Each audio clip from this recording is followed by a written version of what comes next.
We're talking about building capacity to build, to enjoy your fitness, building capacity to continue being on a fitness journey and to enjoy it.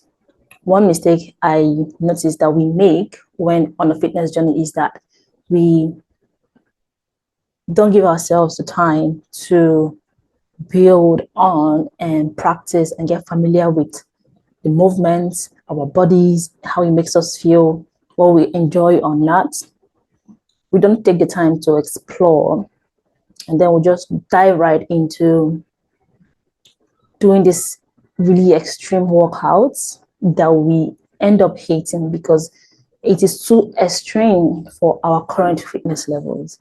So if you've ever been on a fitness or you've never been exercising and then you realize that you really hate exercising, it's too painful, it's just not enjoyable no matter how much you try. It could be that you don't have the capacity yet to enjoy exercise. And believe it or not, there is something called capacity to enjoy exercising or doing a certain thing.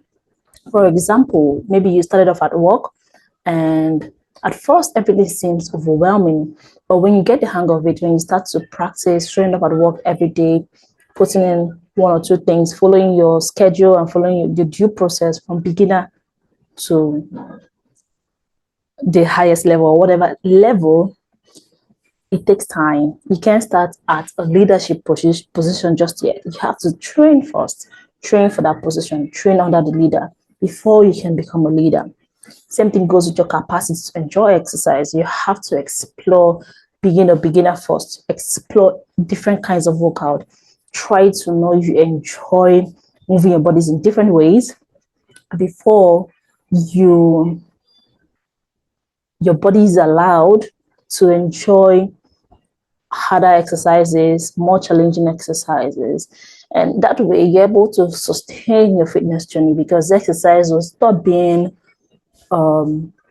this really hard chore that you have to embark on, that you don't know how to do, that you don't know how to enjoy, to becoming something that you do for the enjoyment of it because you enjoy it. And knowing that exercise is a critical part of your being alive, a critical part of your health journey, following this due process will bring you to a place where you don't need motivation to exercise. It simply means you show up and exercise because it feels good for you and it feels good for your body during while you're doing it and after. So if you ever felt like you're on a never-ending fitness journey, you're constantly starting and stopping, maybe it's time to listen to what I have to share with you today and learn how you can build a sustainable approach to enjoying your fitness and your fitness journey. So there's I've encountered a lot of people in my journey as a coach, as a friend, as a sister, as a colleague, right?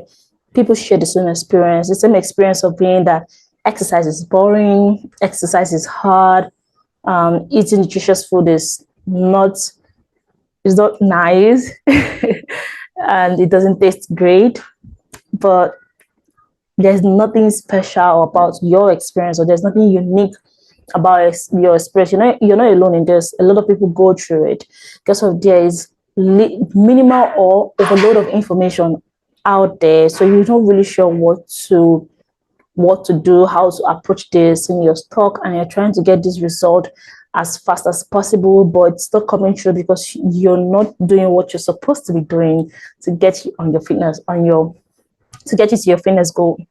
So it's important to highlight that this experience you've had, starting your fitness journey, stopping, trying again, trying a meal plan, trying pills with trainers, exercising, and there's something to learn from. There's something to learn from all of that experience. There's something to learn from all that processes.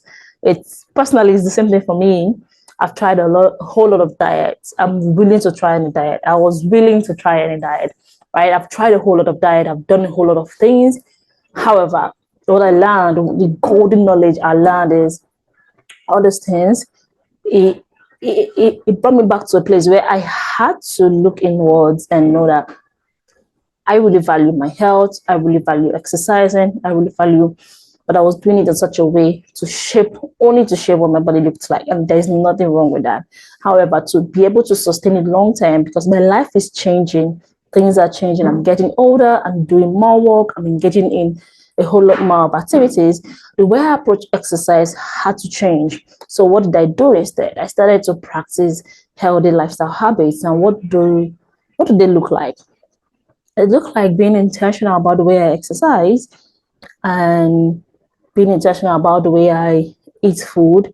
And this particularly looks like having exercise in a way that suits the life that I'm living now. I started to exercise to build strength because I needed the strength to translate to my day-to-day activities. I needed to put myself under tension on purpose so that when I'm under tension or stress, my body doesn't feel it like that because I already been through that stress intentionally. Right? This is how you experience a state of rest, even when things are really stressful. And doing all this, you're building capacity because now that you've slowed down to really look at the exercise you're doing, to really look at the movement you're engaging in, you are beginning to find what excites you, what gives you joy, what you're happy doing, right? And what this looks like is, like, for example, you start with skipping. So you start with skipping, the normal jumping, you're just jumping, jump ropes, maybe you're taking it one step at a time, you're just jumping with one leg, you're jumping on two legs, and before you know it, you by yourself are more willing to challenge yourself to do more. This is what building capacity to enjoy exercise looks like. And what this means in your day-to-day life is that you're more willing to show up to exercise. You're more willing to do it over and over again because now exercising is not more about all these hard things you have to do to burn calories. It's more about enjoying yourself and still putting in the steps and being more physically active and building. Your body starts to adapt to this new way of living. This is a new normal, right? You're enjoying it more. Unlike when you started, where in just 3, 4, 5 jumps, you are already breathless. But with time, 20, 50, and you're feeling not in yet, right? And before you know it, you start to build this capacity to do more. And what that translates to in your day-to-day life is that you start to explore more, you start to research more you start to watch YouTube videos on how to do certain kinds of skipping. You start to research different kinds of ropes, right? And because you're researching how to skip more, you're likely to find people that are telling you about strength training to support your skipping journey. So the goal now is to skip, right? Or you're hearing that you need to build strength, build more muscle to help you skip more so you're not injured, and to build more mobility to help you skip more so you're not injured, or so you don't develop knee pain or back pain or all those sort of things. Now you're expanding your capacity to take in more because you have more knowledge, have more idea on how that works. You are expanding your capacity, not just with the skill, the practical skill itself, but the mindset, the knowledge, the know-how, right? Your expectation starts to open up. Your mind starts to open up to new ideas. It's all part of building capacity. And I hope you're taking something out of this, right? So instead of pushing yourself through pain and hate and constantly going to try really hard exercises, really rigorous exercises because you're looking for a quick approach to weight loss or approach to fitness. There's no quick in health. It's a day-to-day activity. It's a one step at a time, right? Instead of looking for pushing through it, you don't have to push through it. I see a lot of people use that word, pushing through it, but you don't have to push through pain. Instead, you have to start to develop a love for movement and exercise, as I just explained when it comes to skipping, jump ropes, and exploring all these other things about jump ropes and how to make your jumping better, how to make it even more challenging all by yourself. If you ever skipped, this is like the realest example I can give, right? It's a reality for me, and it's a reality for a lot of people that I've coached, and a lot of people that I've seen doing the jumping. Right? So instead, you develop a love for exercise and movement, and nourishing meals. And when it comes to the aspect of food, eating nourishing meals, instead of expecting that, jumping right into eating healthy foods, you're going to have to endure and keep eating it, even if it doesn't feel good. Endure eating bitter, tasteless meals. Instead, it's good to acknowledge the fact that if you have been eating really palatable food, high in sugar, really sweet food, transitioning to eating whole foods, it's not going to feel the same, because your taste buds has adjusted to eating really palatable food. Whole foods are nutritious. However, they are not as sweet, highly palatable as sweets and really ultra processed food. So your taste buds would need time to adjust. So it means building capacity to enjoy whole foods, right? I know the topic is in building capacity to enjoy exercise, but it takes time for your taste buds to adjust to eating whole foods, to eating rice, yam, vegetables, and they're really delicious. The only thing there is that you are not used to eating whole foods, and your taste buds are not used to it.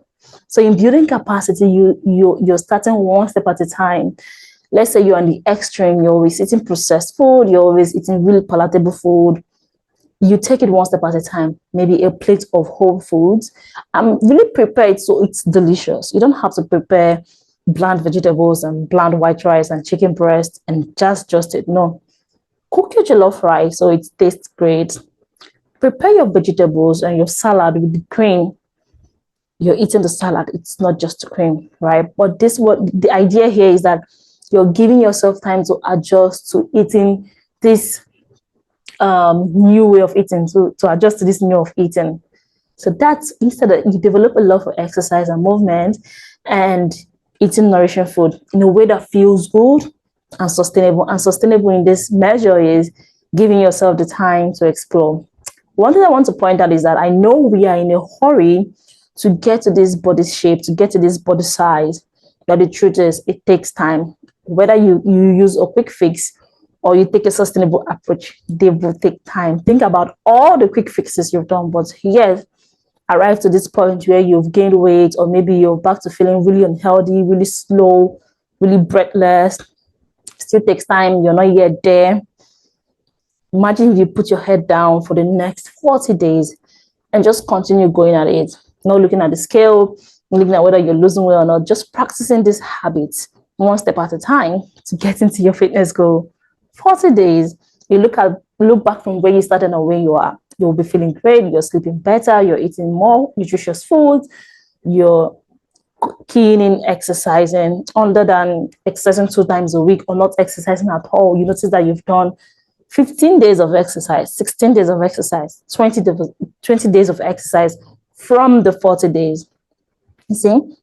And what happens at the end of that is that you start to see a whole new you emerge in terms of your health and fitness, right? This approach makes it feel like fitness journey is not here to impound you, restrict you. It is here to liberate you. And it says that you start to feel great, you start to feel better, your body starts to feel lighter, you start to feel happier, because it's a psychological process. It has a lot of effects in your mental health. Exercising doesn't take away therapy, however, exercise is a great part of therapy. However, if you have something you want to talk about, if you want to get a therapist, please do so, right?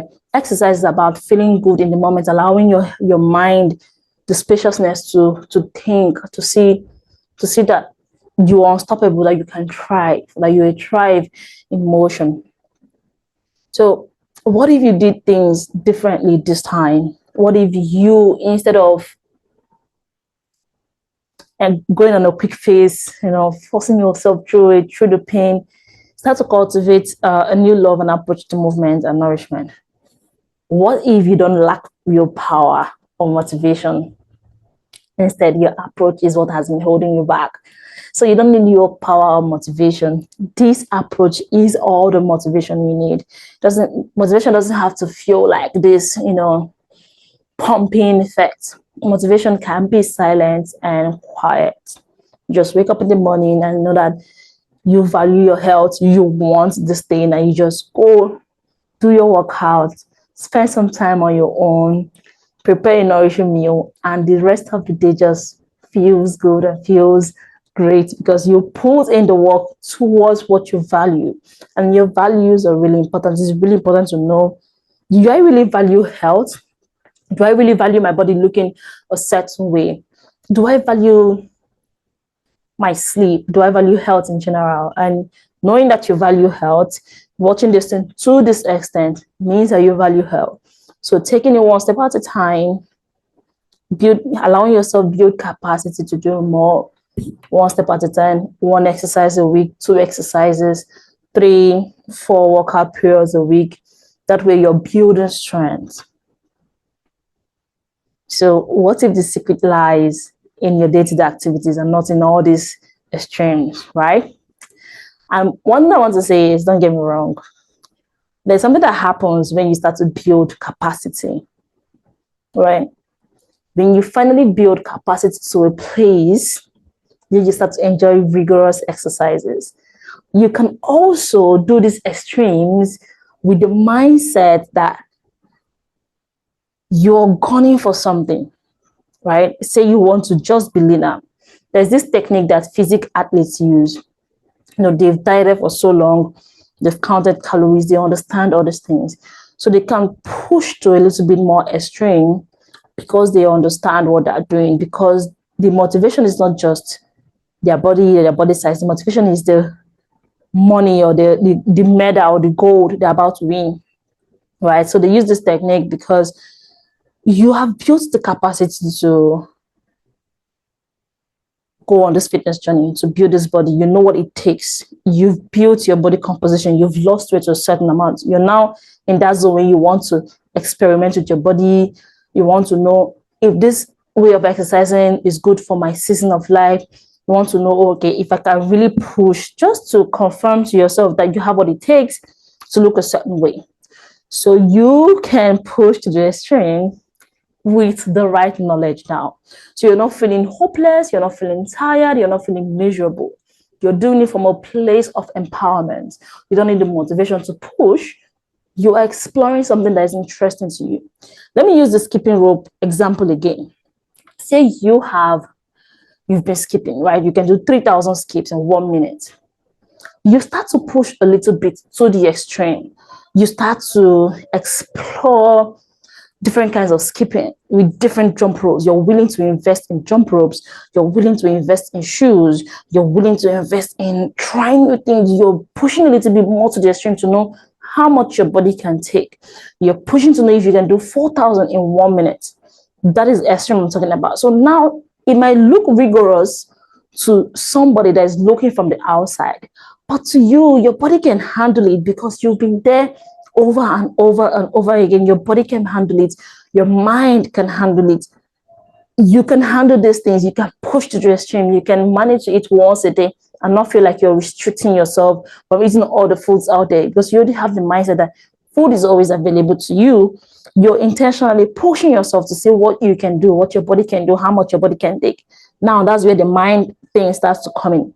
But the difference now, you see the difference between not knowing that, not going through the process to push to the extreme, and to jumping into the extreme, right?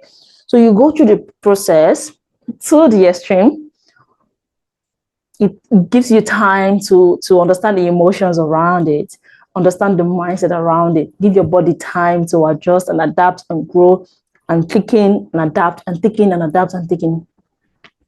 So it's learning to, another thing is learning to listen to your body. But I know we hear it a lot, listening to your body, but it takes time to listen to your body. One thing I know for sure is that it takes time to slow down, right? it takes a little bit more strength, internal strength, to slow down, especially when you're already used to, quick exercises, high pumping exercise. So like slowing down and taking your time to squat and enjoying the moment in the quietness, it's really hard. It's a quiet kind of hard, but it is necessary. It's a necessary part of the process. It's necessary because it's going to feel, when you start to want to build your capacity to exercise, you will slow down, right? You slow down, you start to read. You start to read your body, you start to read things online, you start to listen more, you start to gain more knowledge. It's all part of the process. Okay, so I hope you understand what I mean here, that challenging, that fun doesn't mean not challenging, not hard. Fun can be hard, fun can be challenging. A strenuous workout might be something you need after like a bad day, a long run, fast run, you just want to feel breathless. And sometimes you just want a slower workout or gentle workout. Sometimes you want something in between, right? Something that gets your heart rate up and brings it down. Heart rate up, break it down. Sometimes you don't need to follow a routine. You just want to dance, you just want to play. They're all part of the process. And listening to your body is knowing when your body wants this thing, or knowing that in this season of life, I need strength if I'm going to go through my day to day without feeling stressed out. So how do you start? I want you to start small. And I know we're not used to starting small. We're not used to doing it one step at a time. You're not used to doing the little workout that doesn't make you feel like, did I work out today? So I know starting small can feel like I'm not really doing the work, I'm not putting in the work, I'm not doing enough. But starting with exercises that bring you joy. And at first, you might not really know exercises that bring you joy. You might not really know what it is exactly. You don't even know the exercises to do. And maybe you jump on YouTube and you're seeing people doing some exercise. Looking at them do it, it feels easy. It looks easy to look at, but when you try it, it's really hard. And the problem we have here is knowing how to modify exercises, because all exercises, no matter how extreme, has an easy part of it, right? It has a way you can modify it, no matter what it looks like on the extreme. Now, that's where knowledge comes in. If you need help modifying exercises, just making fitness relatable to you, so you can heal that relationship we have with exercise and nutrition, because exercise and nutrition is an important part of our health. It doesn't mean complete health, but it's really important to help you enjoy life, live life, give you strength to go on your day-to-day activities. If you need help modifying these exercises, reach out to me and I'm willing to help. This is what I do, right? So focus on movement that helps you feel good and makes you feel great. And focus on how it makes you feel rather than how much calories you're burning. So what I try to do, or try to tell my clients, is, for the start, let go of your fitness watches. Especially when you're exercising, because sometimes what we condition ourselves to do is look at how much calories we've burned. But looking at how much calories, fitness trackers are not accurate, and that doesn't disqualify them completely. You can still use the inaccurate number just to get an idea of how many steps you're taking, right? But then letting go of your fitness watches allows you to focus on the movement you're doing rather than trying to burn calories. Because when you slow down your movement and your tracker is saying that your heart rate is not high, you could feel demotivated because you've not burned, or it doesn't show that you've burned any amount of calories or much required amount of calories, right? So let go of your fitness tracker and instead focus on the movement at hand and how it makes your body feel, what your knee feels like, what your waist feels like, what your back feels like, what your head, your ankle feels like, your fingers, your elbow, your wrist, what they feel like. Focus on those things first, right? And focusing on that, you start to notice that exercise loosens you up and provides you energy. It feels like your blood is flowing, and then gradually start to put in varieties. this is where I come in still. You need the knowledge. We treat exercise like it's something you would figure out on your own. But if you've not ever listened to your body from a very young age till now, or throughout your exercising period, or you've never exercised, then you need the knowledge on how to start, how to build in fitness, right? One thing I just want to put this in, when it comes to weight loss, the problem is usually how to start. I also had the same problem as a coach, how to start, how to know you're in a calorie deficit. So people just automatically eat less and assume they're in a calorie deficit. But eating less doesn't automatically put you in a calorie deficit, right? It could, however, how you move also. So how to start is a whole lot of difficulty for a lot of people. So because we don't know this thing, we try to just cut out food, do excessive exercise, and automatically think maybe, just maybe, I'm in a calorie deficit. And after 1 month of doing all these things and you're not losing weight, you're wondering, my body doesn't lose weight. But that is false. There are so many factors that could affect if you're in a deficit or not. It's not about 1 day, it's not about 2 days, it's what you do consistently. And cutting out a whole lot of meals and exercising rigorously, you can't be done consistently because your body will not be able to handle it. So what do you do instead? Reach out to me and I will help you navigate those things. Put your head down. It's a whole lot and I won't be able to cover it in this video because this is not the place for it. And lastly, look for a community that shares your values and how you want to approach exercise, right? So the focus should be on the process, on your day-to-day process and not the end result.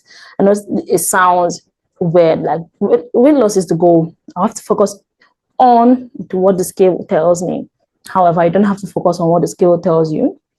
No, focus on the process you're making, the inputs you're putting in. Focus on your progress. And there are different ways to track your progress, your mood, your knowledge, your ability to exercise, your consistency with exercise, how much you're exercising, what your body feels like. So many ways to track progress. Because if you're doing something consistently, you're able to get that end result at the end of the day. So instead of ignoring all these other progress markers and just focusing on the end result, you could lose motivation for what you're doing now. And looking at these progress markers is also a way of building capacity, right? So instead, focus on the things you're doing daily, how much you're willing to wake up and exercise, how much you're willing to go for nutritious foods more, the willpower it takes, the level of willpower it takes to say no to processed food. That's a marker because not everybody has the same level of inclination to overeat or to eat processed food. Some people don't mind not eating sweet things. Some people want sweet things. So it's not going to take the same level of willpower for everybody, right? And I hope this helped you. If at any way you're looking to heal your relationship with food, your body, and exercise, reach out to me. Join my coaching group at the Move Eat Love Method on Telegram. I share a whole lot of videos there to help you on this journey until you're able to join my coaching program, where I definitely take you step by step to building your relationship with food, navigating this process, this easy but not so simple process to building a better relationship with your body, food, and exercise.